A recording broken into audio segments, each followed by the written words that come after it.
ይበቃሻል። አንገትሽን ወጥቼ ነው ከዚህ ማስጠስ ናቺ አሬል ተገባን። ታዲያሳ አንቺ ምንም አይመለከትሽም። ልቀቂኝ። ሷብዬ ፊቷ እየተንቆራኝ ገና ሳትገቢ ምቶችበት ተሳሰበሽ። ግራ ቀኝ ያየሁልሽ አይደል? መቼም ቢሆን ለሊና ሳልፈል ሰጠኝ። ተይኝ በቃ ማይ አልተውሽም። ጓደኛሽ አይደል የተከለከለች ሁሌ እንዳጠፋሽ ገና በሽተኛ ታረጋኛለች።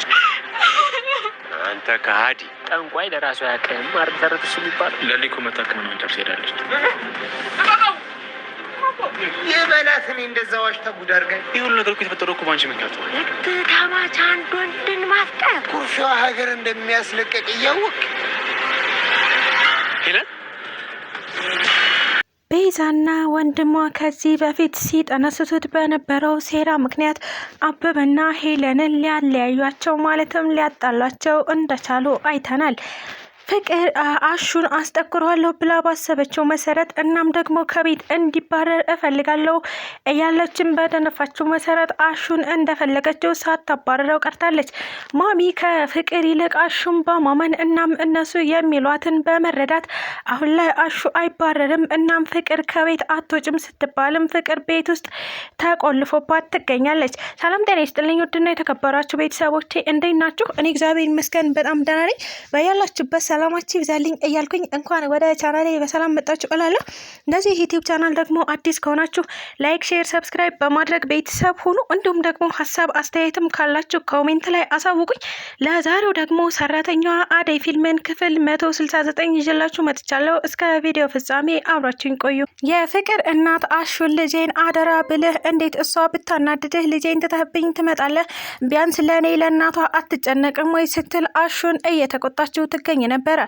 አሹም እቴ በጣም ይቅርታ፣ አዎ ከጓደኞቿ ጋር ነው የሄደችው፣ ያልኩት ነገር ውሸቴን ነው። እናም እቴ ትልቅ ውሸት ዋሽቻለሁ፣ ጥፋትም አጥፍቻለሁ፣ ይቅርታ አድርጉልኝ ሲልም የፍቅርን እናት ይቅርታ ጠይቋት ይገኝ ነበረ። እናም ለምን ታዲያ እንደዛ አልከኝ ስትለው አይ እቴ እርስዎ እናት ኖት፣ እናም እንደ እናት አንጀትህ አይችልም በማለት ነበረ። ፍቅርን ጭራሽም አላገኘኋትም፣ ያንን ውሸት ዋሽቼ የነበረው እርስዎን ለማረጋጋት ነው ሲል ለማሳመን እየሞከረ ቢገኝም ነገር ግን የፍቅር እናት ፍቅርን በመጥራት ነበረ። ፍቅር እንዳትዋሺ እውነታውን ተናገሪ፣ አሹ ነበረ አንቺ ስትሄጂ አሹ ነበረ ስትልም ጠይቃት ነበር። ፍቅርም እንደለመደችው ውሸቷን እንደቀጠለች ትገኛለች። እናም አዎ ማዬ ዳኒ እየጎተተ ሲወስደኝ አሹ ነበረ፣ እሱም እያየ ዝም ነው ያለው እያለችም እያሳጣችው ትገኝ ነበረ። አሹም እትይ የምር ፍቅር እየዋሸች ነው እቴ እና እኔ እናቴን ይንሳኝ እያለ በመማል ነበረ። በፍጹም ፍቅርን አላገኘኋትም በማለትም የፍቅርን እናት እግሯ ስር ተደፍቶ ይቅርታ እየጠየቃት የነበረው። የፍቅር እናትም ልጇን ከማመን ይልቅ አሹን ማመን ይሻላል በማለት ምክንያቱም ፍቅርን ከዚህ በፊት ብዙ ውሸቶች ስላገኘችባት አሁንም በድጋሚ እያዋሸች ነው ብላ በማሰብ ነበር። አሹ ችግር የለውም እንደዚህ ስላደረኩ ግን ይቅርታ አድርግልኝ ስትል እሷም በምላሹ አሹን ይቅርታ እየጠየቀችው የምትገኘው። አሹም አይቲ እኔ ነኝ ሙሉ በሙሉ ያጠፋሁት፣ እርስዎን ለማረጋጋት ቢሆንም መዋሸት አልነበረብኝም ሲልም የምርም ከልቡ ተጸጽቶ ይቅርታ ጠይቋት ይገኛል። ፍቅርም ቀጥ ግቢ ወደ ክላስሽ በማለት ፍቅር ወደ ክላሷ ገብታ ትገኝ ነበረ። እናቷም እንዲሁ ስላበሳጨቻት ፍቅር በተደጋጋሚ ብመክርሽም አልተሳካልሽም፣ እኔ በሴት እጄ አሳድጌሻለሁ፣ ነገር ግን አንቺ የልፋት ዋጋዬን እየሰጠሽን ስላልሆነ ከዚህ በኋላ መቅጣት ያለብኝን እቀጣሻለሁ በማለት ነበረ። ስልኳን በመንጠቅ እንዲሁም ደግሞ ክላሷ ውስጥ ቁልፍ በመቆለፍ ከዚህ ክፍል አትወጭም በማለት አግታት የምትገኘው።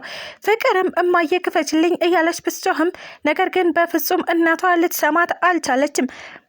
ምክንያቱም እናቷ እኔ ባለቅሽ ኖሮ አንቺ እንደዚህ አይነት አልባሌ ነገር ውስጥ አትገቢም ነበር፣ እናም ደግሞ ውሸታምና ባለጌ አትሆኝም ነበር ብላ በማሰብ ልጇን እየቀጣች ትገኛለች። ዴቭና አደይም ሊጠይቋቸው ሄደው እንደነበረ አይተናል። እናም እታለም ፍቅር ምን አጥፍታ ነው ቤት ውስጥ እየተቆለፈባት ሲልም ጠይቋት ነበረ። እታለምም አይ ዴቭ እኔ በፍጹም ይች ልጅ አልቻልኳትም፣ እናም ለትንሽ ጊዜ መቀጣት አለባት ብዬ አስቤ ነው ቤት ውስጥ እየቆለፍኩባት ስትልም ነግረዋለች። እናም አደይ ደግሞ እትይ አሳዘኑኝ፣ ዴቭ እንዴት ፍቅር በዚህ ልክ ይህን ያክል ጥፋት ታጠፋለች? እናም አሁን በሴት አቅሟቸው አሳድገዋት ይች ልጅ ይህን ነበር እንደ ዋጋ መክፈል ያለባት ስትልም ዴቭ አንድ ነገር አድርግ በማለት ለዴቭ ነግራው ትገኛለች። በሌላ በኩል ደግሞ የአደይ ቤተሰቦች ናቸው። የአደይ ቤተሰብ ማለትም እህቷ እንዲሁም ደግሞ እናቷ አሁን ውዝግብግብ ያለ ስሜት ውስጥ ገብተው ይገኛሉ። ብርሃን እንግዲህ በተደጋጋሚ እነሱ ቤት በሚመላለሰው አጎቷ ቃል አንዲት ነገር ሰምታ ነበረ። እሱም ምንድነው አደይና ዴቭ ሊጋቡ ነው የሚል ቃል ነበር። ብርሃኔ አባትሽም ፈቅዳል አደይና ዴቭ አሁን ይጋባሉ ሲል ነበረ አጎቷ እያስረዳት የሚገኘው። ብርሃንም ዴቭን እጅግ በጣም ስለምታፈቅረው መቋቋም አልቻለችም። እናም ተደብቃ ከማልቀስ አልፋ ፊት ለፊት ወጥታ ነበረ እናቷ አጠገብ ስታለቅስ የነበረችው። እናቷም ልጄ ምን ሆነሻል ስትልም ጠይቃታለች። እንደ እናት አንጀት እራርታ ልጄን ማነው ያስለቀሰሽ? ማነውስ እንደዚህ የሚያደርግሽ? ስትል ነበረ በትህትና እየጠየቀቻት የምትገኘው። ብርሃንም እማዬ እኔ ከፍቶኛል፣ በጣምም ሆድ ብሶኛል። እናም እንዲህ እንደሆን ያደረገኝ ደግሞ አጎቴ ነው ስትልም ለእናቷ ነግራት ትገኛለች። እናቷም እነዚህ ሰዎች አባትና አጎት ሊያስቀምጡኝ አልቻሉም። ደግሞ ልጄን ምን አድርጊ ነው የሚሏት? ያችኛዋን ብናርጋው አበረሩ፣ አሁን ደግሞ ይችኛዋን ምን አድርጊ ነው የሚሏት ስትል ነበረ ወደ አጎትየው ጎራ ብላ የምትገኘው። እናም እዛ በሄደች ሰዓት ልጄን ምን አድርግሃት ነው? አባቷ መመላለሳቸው ሳያንሰኝ ደግሞ አንተ መተህ ልጄን ምን አድርጊ ነው የምትላት? ስትልም ጠይቀው ትገኝ ነበረ። አጎትየውም በእህቷ ማግባት ደስተኛ አይደለችም እንዴ ሲል ነበር ሌላ ጥያቄ የጠየቃት። ማለት ምን ለማለት ፈልገህ ነው ስትልም እሷ መልሳ ጠይቀዋለች። አይ ብርሃን አደይ ልታገባ ነው ስላት እየተሯሯጠች እናም እያለቀሰች ሄደች። እናም ደግሞ አደይ ማግባቷ እሷን ያስደስታታል እንጂ ለምንድን ነው ያስከፋት ሲል ነበረ ጥያቄን በጥያቄ እየመለሰላት የሚገኘው። አንዴ አደይ ልታገባ ነው እንዴ ስትልም እናይትየዋ እንዳላወቀ አድርጋ እየጠየቀችው ትገኝ ነበረ።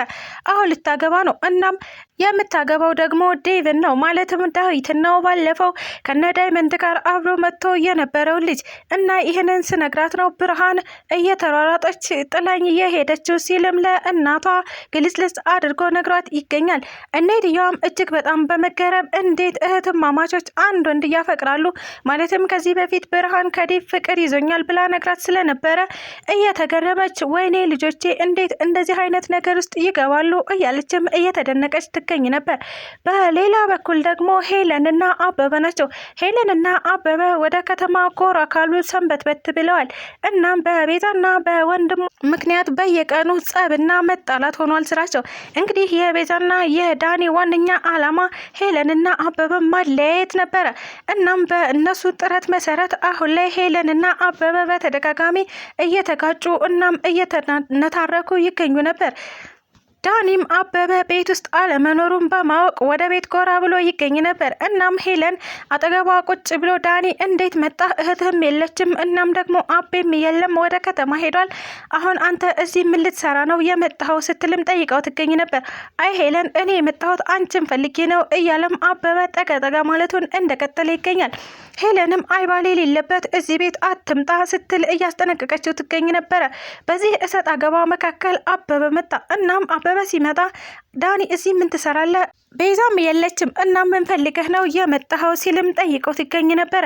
ዳኒም አይ እኔ እንኳን ፈልጌ የመጣሁት ሄሉዬን ነው በማለት አበበ ላይ የሆነ ጸብ ጫር አድርጎበት ሄዷል። አበበም በጣም በመናደድ ሄለን እንዴት እኔ በሌለሁበት ሰው ታስገቢያለሽ?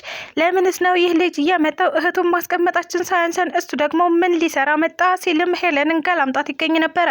ሄለንም አንተም ብዬ መጥቼ እንዴት እንደዚህ ትናገረኛለህ? ብላ በማኩረፍ ከአበበ ተለይታ ወደ ውጭ ወጥታ ትገኝ ነበር። አበበም ጸጸቱ አላስቀምጥ ቢለው ሄለንን ፍለጋ ወጥቷል። እናም ትኖራለች ብሎ ያሰበበት ቦታ ሁሉ እየፈለጋት ይገኝ ነበር። በቅድሚያ ሄዶ የነበረው እናሹ ጋር ነበረ። አሹ የልጅነት ጓደኛዋ እንደሆነ ይታወቃል። እናም ሲከፋት ልትሄድ የምትችለው እዛ ነው ብሎ በማሰብ ሌላ ምንም የምታውቀው ቦታ ስለሌላት አገኛታለሁ ብሎ አስቦ ነበረ። ነገር ግን እዛ ሲሄድ ሄለን በፍጹም አልነበረችም። ነገር ግን ሄለን ጎዳና ዳር ቁጭ ብላ ነበር ዴቭ አጋጣሚ ሲያልፍ አግኝቷት የነበረው። እናም ሄለን ምን ሆነ ነው ሲልም ዴቭ እየጠየቃት እናም አይዞሽ እያለ እያጽናናትም ይገኝ ነበረ። ሄለንም አይ ዴቭ አበበ እኔን አለማመኑ በጣም አናዶኛል። እንዴት በዚህ ልክ ይጠራጠረኛል? እኔ እኮ ከቀዬ የመጣሁት እሱም ብዬ ነው። እዚህ ማንም የለኝም። ይህንን እያወቀ አበበ በጣም አስከፍቶኛል እያለችም ስለ ብሶቷ እየነገረችው ትገኝ ነበር። ይህ በእንዲህ እያለ ዴቭም አይዞሽ እያለ ነይ ወደ አበበ ልውሰድሽ በማለት ሄለንን እያባበላት በነበረበት ሰዓት ነበር አበበ ከትልቁ ቤት ማለትም ከነ አሹጋ ሲመለስ ጎዳና ላይ ቁጭ ብለው ዴቭ ሄለንን አቅፎ ሲያባብላት ያገኘው። እናም በጣም በመደንፋት ሄለን እዚህ ምን ትሰሪያለሽ? አንተ ደግሞ እዚህ ምን ታደርጋለህ? እያለም አሁንም ሌላ ጥርጣሬ ውስጥ ገብቶ ይገኛል። ስለተከታተላችሁኝ እጅግ አድርጌ አመሰግናለሁ። ለቻናሌ ደግሞ አዲስ ከሆናችሁ ላይክ፣ ሼር፣ ሰብስክራይብ በማድረግ ቤተሰብ ሆኑ። እንዲሁም ደግሞ ሀሳብ አስተያየትም ካላችሁ ኮሜንት ላይ አሳውቁኝ። ኢትዮጵያ ለዘላለም ትኑር እያልኩ ሰናበታችኋለሁ።